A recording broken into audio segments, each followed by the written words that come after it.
അസ്സലാമു അലൈക്കും വറഹ്മത്തുള്ളാഹി തആല ബറകാതുഹു. പ്രിയപ്പെട്ടവരെ, എനിക്കൊരു ചോദ്യമുണ്ട്. ആരാണ് നല്ല ഭരണാധികാരി? എല്ലാം സൗകര്യമുള്ള കൊട്ടാരത്തിലിരുന്ന് ഭരണം നടത്തുന്ന ആളെയോ, അതോ സ്വന്തം പ്രജകളുടെ തൊട്ടിൽ അവരിൽ ഒരാളെ ഇരുന്ന് സഹായിക്കുന്ന ആളെയോ? രണ്ടാമത്തെ ചോദ്യത്തിന് ഉത്തരം നൽകിയ ഒരു വ്യക്തിയുണ്ട്. ലോകത്തിൻ്റെയും നിധിയുടെയും സ്നേഹത്തിൻ്റെയും പ്രത്യേകമായ ഖലീഫ മുലാഹിമായിരുന്നു.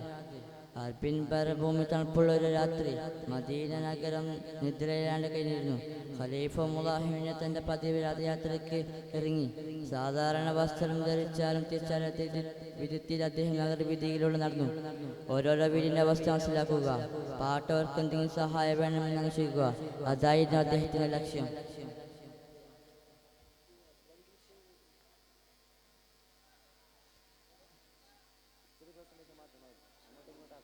നടന്ന അദ്ദേഹം നഗരത്തിൻ്റെ ഒരിടത്തുള്ള ചെറിയ കൂടിന് മുന്നിലെത്തി. കൂടിൻ്റെ പാതിയിൽ ഒരു പ്രകാശം കാണാം. കൂടിൽ അടുപ്പിൽ തീ കത്തുന്നുണ്ട്. എന്നാൽ അതിനടുത്ത് ഒരു സ്ത്രീയും അവരുടെ കുട്ടികളും കരഞ്ഞ ശബ്ദം കേട്ട് അദ്ദേഹം അപർന്നു. കുട്ടികൾ വിശന്നു കരയുകയാണ്. എന്നാൽ അടുപ്പിൽ പാചകം ചെയ്യുന്ന ഒന്നുമില്ല. ഒരു വെള്ളം മാത്രം തിളപ്പിച്ചുകൊണ്ട് ആ സ്ത്രീ കുട്ടികളെ ആശ്വാസിക്കാൻ ശ്രമിക്കുകയാണ്. മക്കളെ, ഇതുടൻ പാകമാക്കൂ, അപ്പോൾ നമുക്ക് കഴിക്കാം എന്ന് പറഞ്ഞ് അവർ സ്വയം സമാധാനിക്കാൻ ശ്രമിക്കുകയാണ്. ഈ കാഴ്ച കണ്ടപ്പോൾ ഖലീഫ മുലാഹിമിനെ മനസ്സ് വല്ലാതെ വേദനിപ്പിച്ചു. എൻ്റെ ഭരണത്തിൽ ഒരു ജനത പട്ടിണി കിടക്കുന്നു, അദ്ദേഹം സ്വയം പറഞ്ഞു.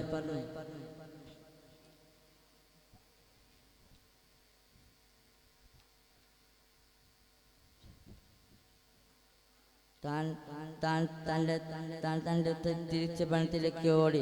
തൊഴിലാളിയുടെ ചാക്കും നിറയെ ഗോതമ്പ്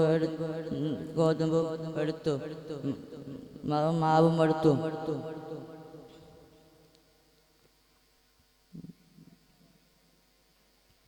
ഇത്ര പറഞ്ഞുകൊണ്ട് ഞാൻ കുറച്ച് അസ്സലാമു അലൈക്കും വറഹ്മത്തുള്ളാഹി തആല ബറകാതുഹു.